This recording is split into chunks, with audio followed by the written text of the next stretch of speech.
મારી સાથે જોડાયા છે અલ્પેશભાઈ, અને એવી જ રીતે જે પોતે સેવા કરવા ગયા હતા ટ્રોમા સેન્ટરમાં અને તે પણ જખમી થયા હતા તેવા તુલસીભાઈ ભીલ જોડાયા છે. આ બંનેનું સ્વાગત છે. મૃતકોને શ્રદ્ધાંજલિ આપવાની સાથે જે જીવ ગયો છે એને તો ક્યારેય કમી ન પૂરી શકાય. પણ અલ્પેશભાઈ, આજે કેટલી દિલને ટાઢક મળી?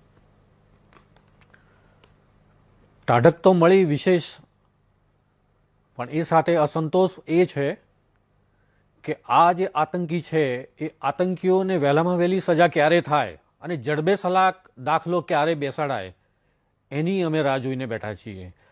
કારણ કે એ લોકો બહુ જ શાર્પ અને બહુ જ શાણા ભેજાવાળા લોકો છે. એ લોકો ક્યારેક આપણી આ કાયદાની આંટીઘૂંટીઓમાંથી ક્યારેક છટકી જાય અને ક્યારેક આ બાદ ખુલ્લા ફરે અને આવું કૃત્ય ફરી કરે એના દહેશત નીચે હજુ પણ જીવી રહ્યા છીએ.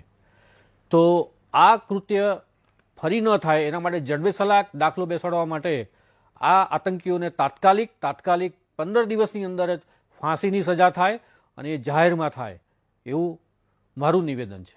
આપે આપના ભાઈને ગુમાવ્યા છે. એ સાંજે તમને ક્યારે સમાચાર મળ્યા હતા? અને જ્યારે સમાચાર મળ્યા એટલે સ્વાભાવિક રીતે દુઃખ તો થયું હશે, પણ એ આઘાતમાંથી બહાર નીકળ્યા બાદ, કેમ કે એ સમય એવો હતો કે આતંકીઓ પકડાતા નહોતા, દેશમાં અનેક ઠેકાણે બ્લાસ્ટ થતા હતા, એ વર્ષોમાં થતા હતા, પણ જ્યારે આખું મોડ્યુલ આપણી પોલીસે તોડ્યું અને એ સમાચાર મળ્યા ત્યારે શું આશા બંધાયેલી? સમાચાર મળ્યા આનંદ તો થયો કે છેવટે જે જજમેન્ટ આવ્યું, અને આપણા માનનીય જજ પટેલ સાહેબનો ખૂબ ખૂબ આભાર કે એમને બહુ જ બહાદુરીપૂર્વક આ જજમેન્ટ બહુ સમયસર આપ્યું.